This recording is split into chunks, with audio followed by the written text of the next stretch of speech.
as we did with AD, we'll start off with Spectrum. We'll go with our beats, and then I'll take a couple from the audience. So we'll start off with Maestro with LJ.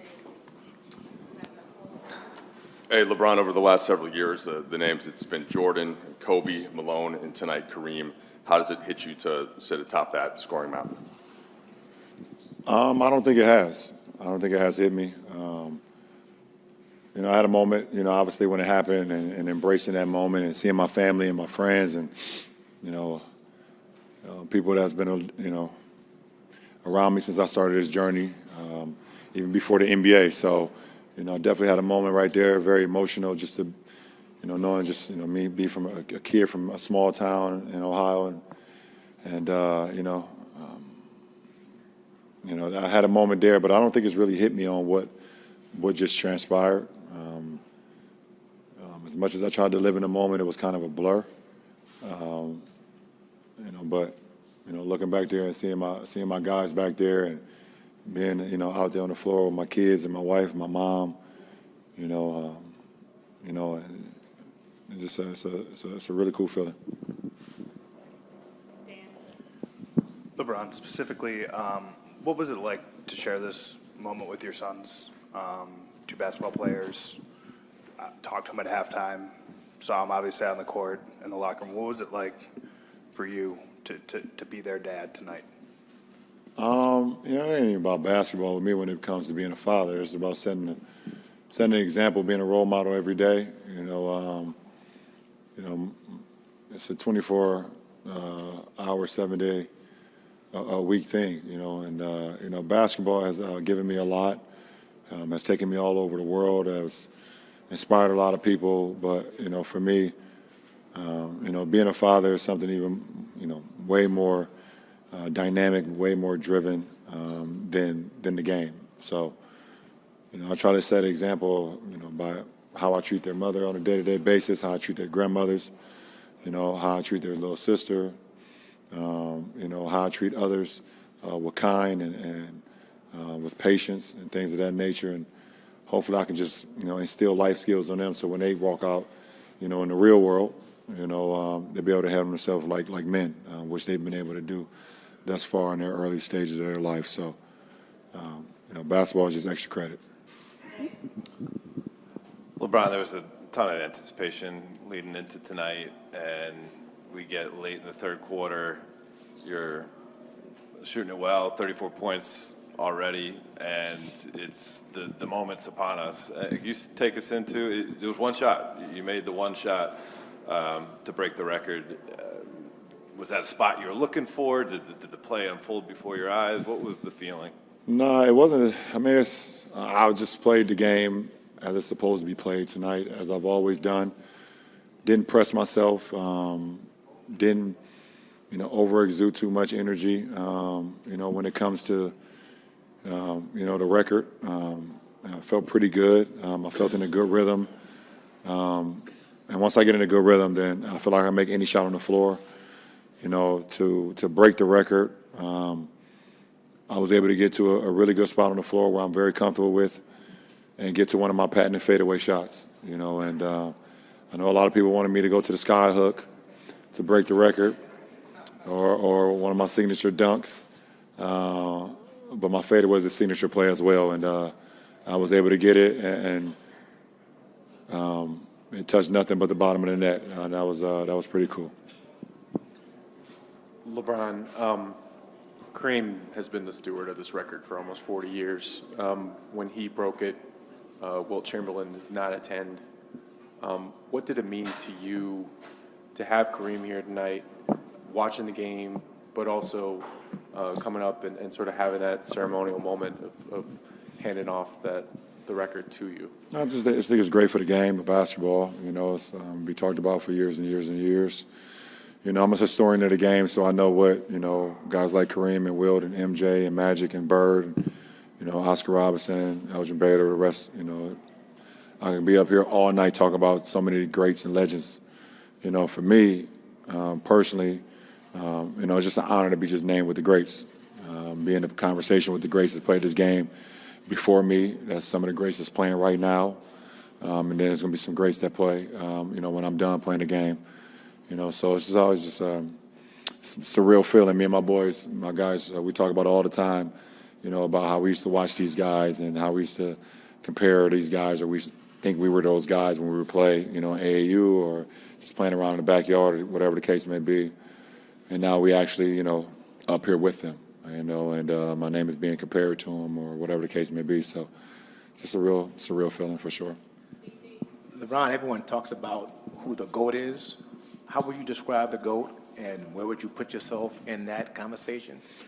I don't know, man. For me, I think it's great barbershop talk. It's going to happen forever and ever. If I was the GM or whatever the case may be of a franchise that was starting up and I had the number one pick, I'd take me. But that's just me because I believe in myself. I know what I bring to the table. A guy that's been able to transform his game over the course of 20 years to be able to play any position in this league and excel at any position. I can play 1 through 5. I've led the league in assists. I've been able to do whatever this game has wanted me to do, and also just transform my game as well. When I first got into the league, it was very slow. I remember a playoff game with Detroit where we was in the 70s. Finals games when we was in the 70s with San Antonio in the 80s. To now you're seeing teams score 150 and you have to be able to keep up. And more threes and things of that nature. So, just being able to stay, with the curve and changing my game if I needed to, or just improve my game. But that don't take away from nobody else. So many great players has played this game and has last long legacies in this game. This NBA is a beautiful thing, and it's been some beautiful players to play it. But I can't take nobody over me.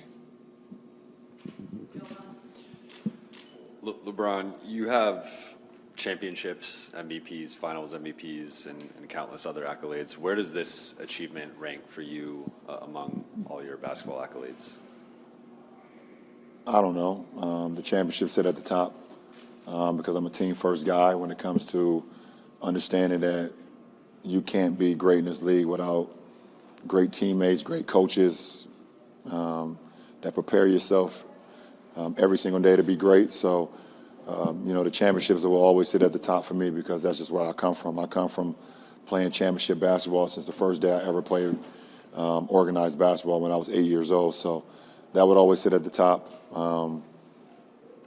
I didn't set this was not a goal for me.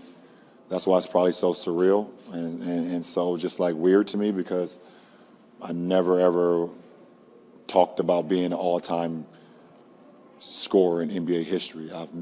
It's never even been a thought of mine until I guess I start seeing my numbers get closer and closer. I was like, oh wow, this is kind of crazy. This is it's weird, but I guess I can do it because I'm gonna be playing, and I know I'm still playing at a high level, so it can happen. But I don't know where it sits. I've been able to do some incredible things in this league, and hopefully I can do some more incredible things before I'm done. LeBron, right here.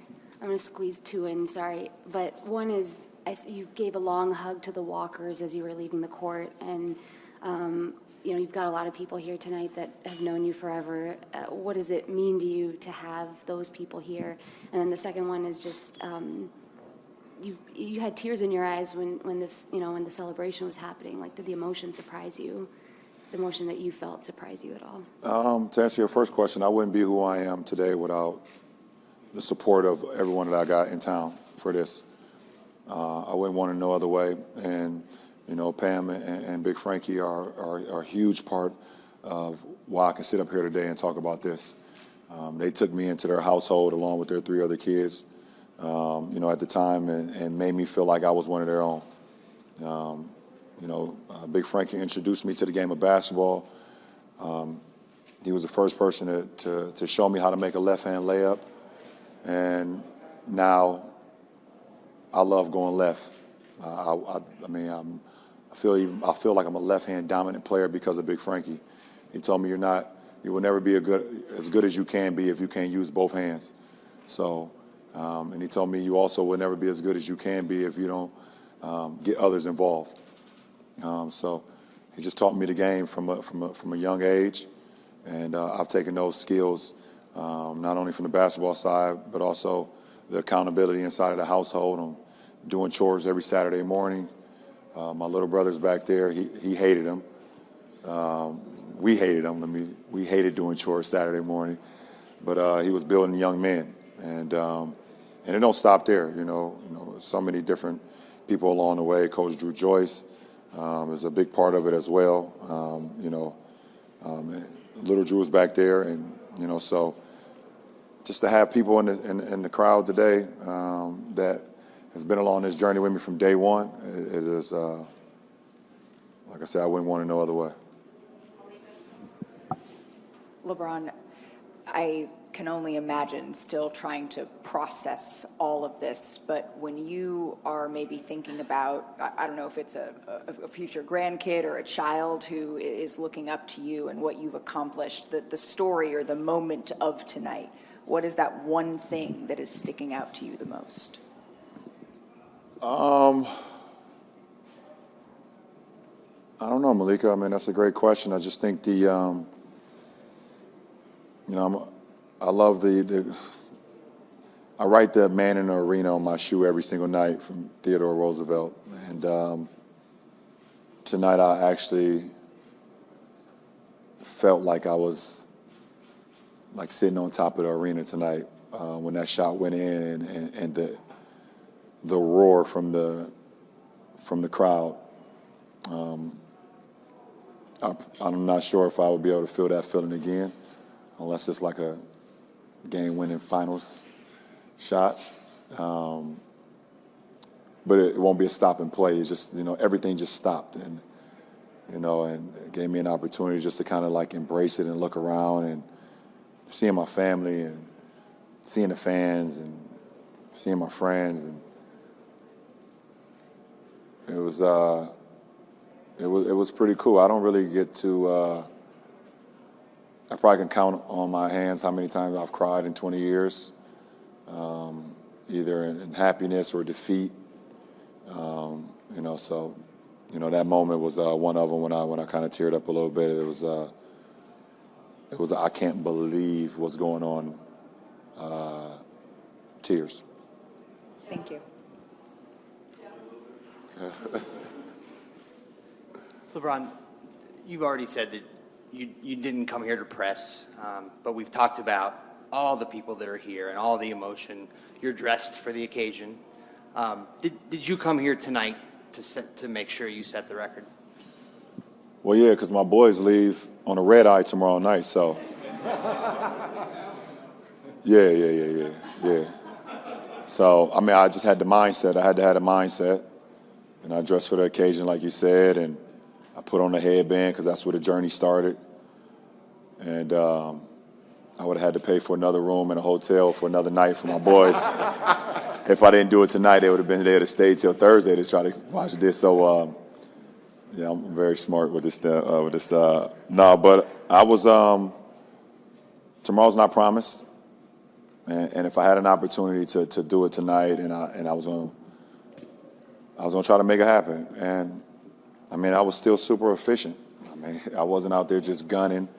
I was still super efficient, and but I was able to get it done. Hi, LeBron. Even though you and Kareem are different types of players and scorers, what do you admire about what he did, both to be a dominant scorer and have longevity in the league as well? I think you just said it. You answered the question, man. He has the most unguardable shot in NBA history.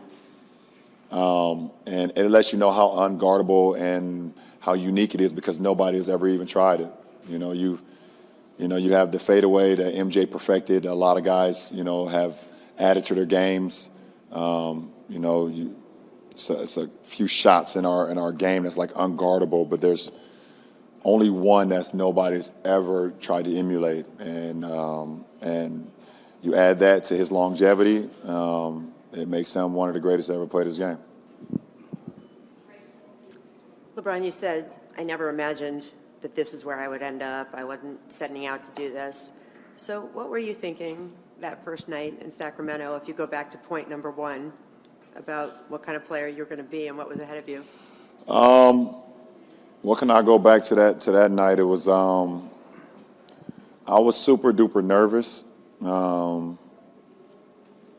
It didn't show on my face, but I remember just sitting on the floor, at Arco and before the game, and I was stretching, and it was a lot of rules that was broken that night. Now that I'm thinking about it, there was so many cameras on the floor while I was stretching that shouldn't have been allowed, but I was a new guy in town, so I get it.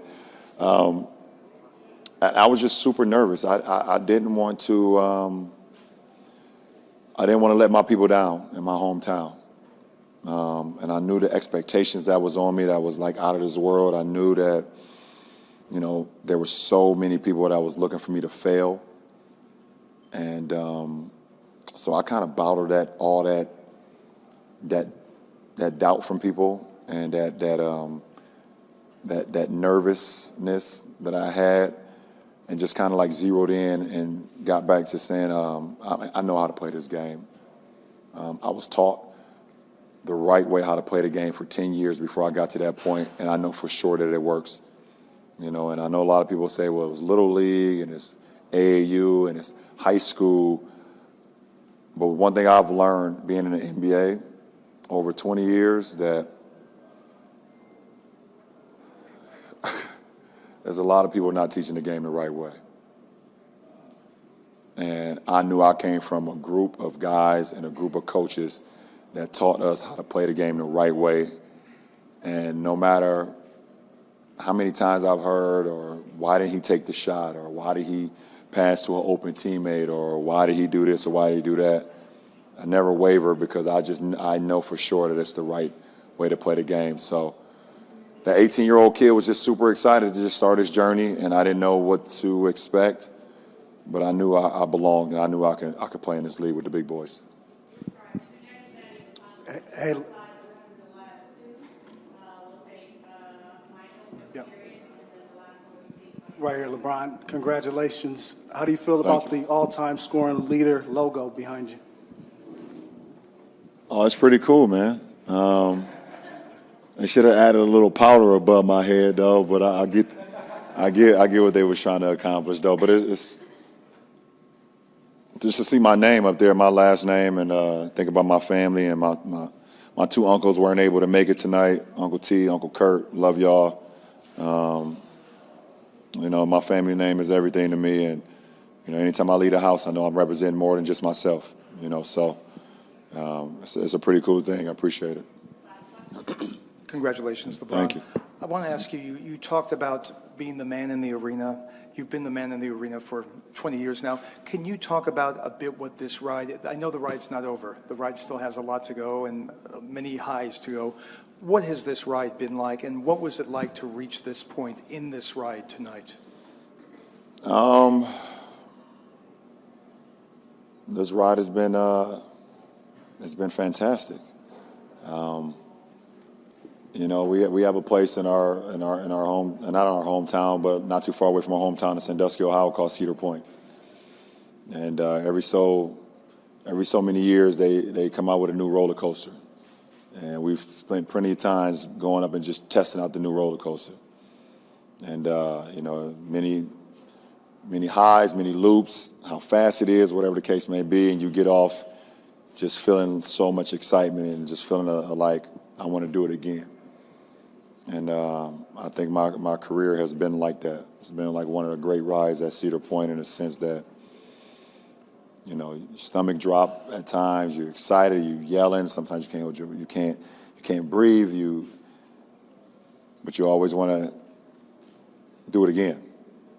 And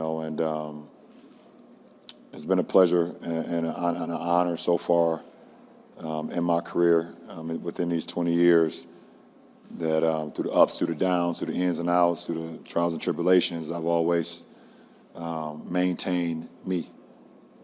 And I've done it my way. I didn't want to emulate anybody. I wanted to give praise to everyone that came before me. I wanted to acknowledge that I'm a historian of the game, but I didn't want to emulate nobody. I wanted to be myself. And, you know, if you stay true to yourself, I think you always feel better about the outcome, win, lose, or draw in life. So, but it's been great. It's been great. And I'm not going nowhere, but it sounds like I am. But I'm going to go get something to eat. I'm going to go drink some wine, and then I'm going to drink some Lobos. I'm probably not going to sleep tonight. So I will see y'all when I see y'all, and I hope y'all have a great time, too. Appreciate it.